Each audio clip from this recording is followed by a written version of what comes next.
Hi there. Have you ever found yourself feeling like your family doesn't quite see you the way they used to? Maybe it's that subtle eye roll when you offer advice, or the way they take over tasks you've been doing perfectly fine for decades. Or maybe it's something as simple as them not asking for your input anymore because they assume you're too old to handle certain things. If any of this sounds familiar, trust me, you're not alone. Many seniors feel this shift in how their loved ones treat them, and while it might seem small at first, over time, it can start to chip away at your confidence and self-worth. Today, we're tackling a topic that I know hits close to home for so many of us. When family treats you like a burden, and more importantly, we're going to talk about what you can do about it. Because here's the truth, no matter your age, you deserve respect. You've lived through challenges most people today haven't even dreamed of facing, and your wisdom and experience are invaluable. So, let's reclaim that sense of value together.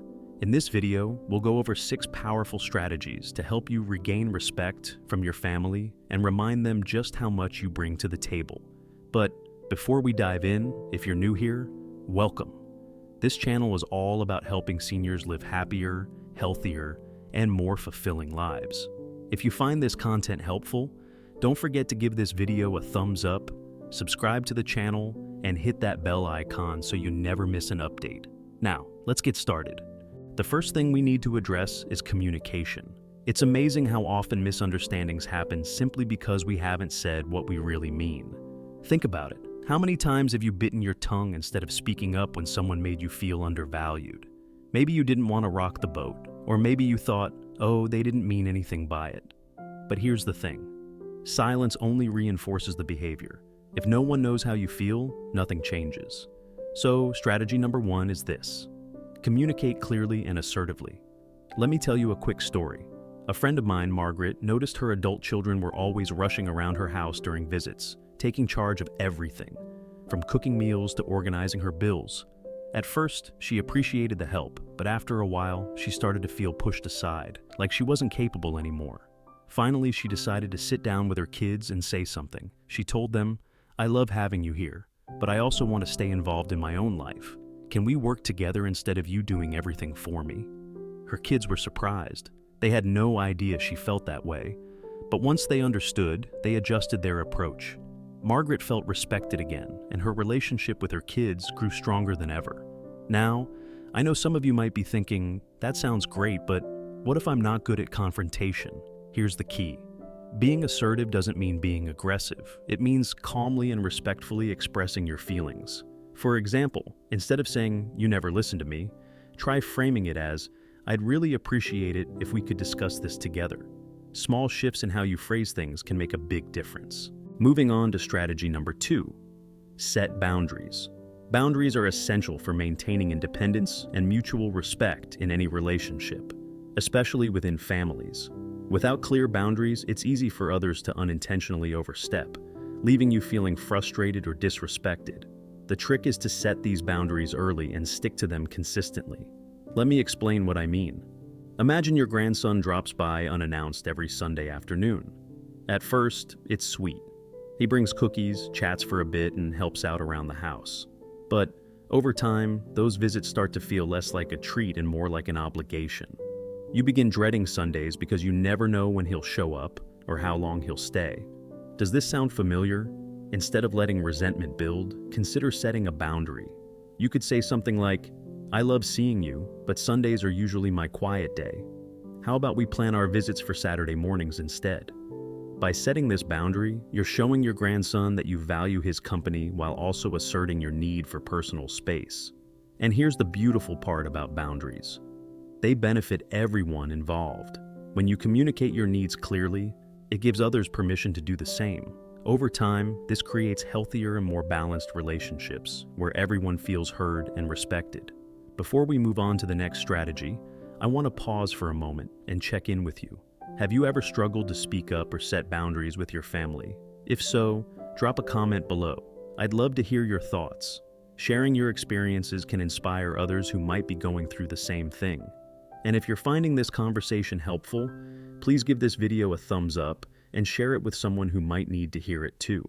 All right, Now that we've covered the importance of clear communication and setting boundaries, let's talk about another crucial step: staying engaged in family decisions. Staying visible and active in your family's life sends a strong message that you're still very much a part of the team. We'll explore exactly how to do that and why it matters right after this. Staying engaged in family decisions is one of the most powerful ways to remind your loved ones that your voice still matters. Let's face it, sometimes, as we get older, people assume we're less interested in what's happening around us. They might think, "Oh, mom doesn't want to deal with this," or "Dad probably has better things to do." But here's the thing: you do care, and you should be involved. That's why our third strategy is all about making your presence felt.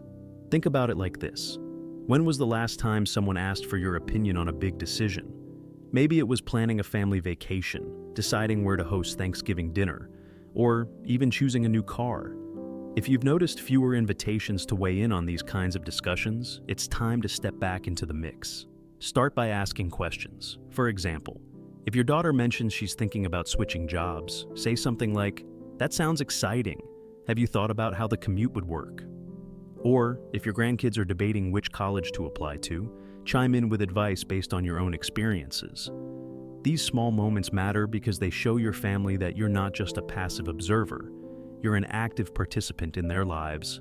And don't underestimate the power of storytelling here. Sharing stories from your past isn't just nostalgic, it's incredibly valuable.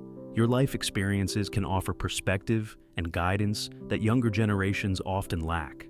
I'll never forget hearing my grandmother talk about how she managed finances during tough economic times. It wasn't just interesting, it was practical wisdom I could actually use. So, whether it's career advice, relationship tips, or lessons learned from raising kids, your insights are gold. Don't hesitate to share them. Now, let's shift gears a bit and talk about strategy number 4: focusing on mutual respect. Respect is a two-way street, and if you want to earn it, you also need to give it. This means recognizing that your family members have their own challenges and pressures too. Sometimes, they may unintentionally treat you like a burden because they're overwhelmed or unsure of how to help. Instead of reacting defensively, try to approach the situation with empathy. For instance, imagine your son insists on driving you everywhere, even though you're perfectly capable of getting around on your own. At first glance, it might feel like he's doubting your abilities, but take a moment to consider his perspective. He might genuinely be worried about your safety. Rather than shutting him down completely, you could acknowledge his concern while gently reinforcing your independence. You might say, "I appreciate you looking out for me, but I'm still comfortable driving short distances. Let's compromise. I'll call you if I need a ride somewhere farther away." By meeting him halfway, you're showing that you value his intentions while standing firm in your capabilities. This kind of balanced approach fosters mutual understanding and strengthens your bond. It reminds everyone that respect works both ways, and that includes respecting your autonomy. Before we move on to the next point, I want to pause and ask you something. Do you ever feel like your family underestimates what you're capable of? Or maybe you've struggled to find the right balance between accepting help and maintaining your independence. If so, let me know in the comments. I'd love to hear your thoughts. And if you're enjoying this conversation, please hit that like button and subscribe to the channel. Every bit of support helps us keep creating content that makes a difference in your life. All right, now let's talk about another important strategy: taking initiative.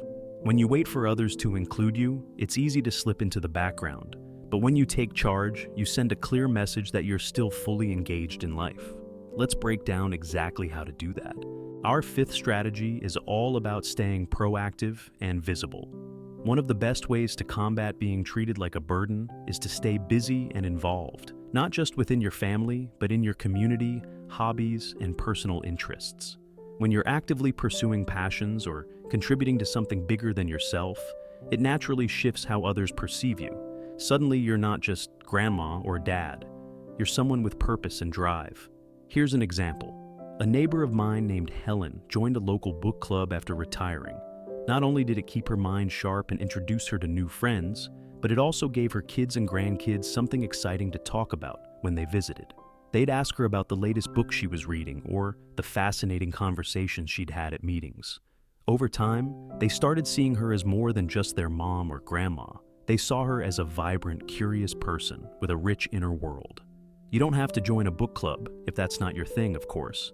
The key is finding activities that excite you and make you feel alive. Whether it's volunteering, gardening, painting, or learning a new skill online, staying active keeps you connected to the world and to yourself.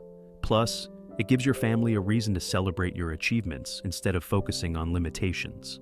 As we wrap up this section, I want to leave you with a quick reminder.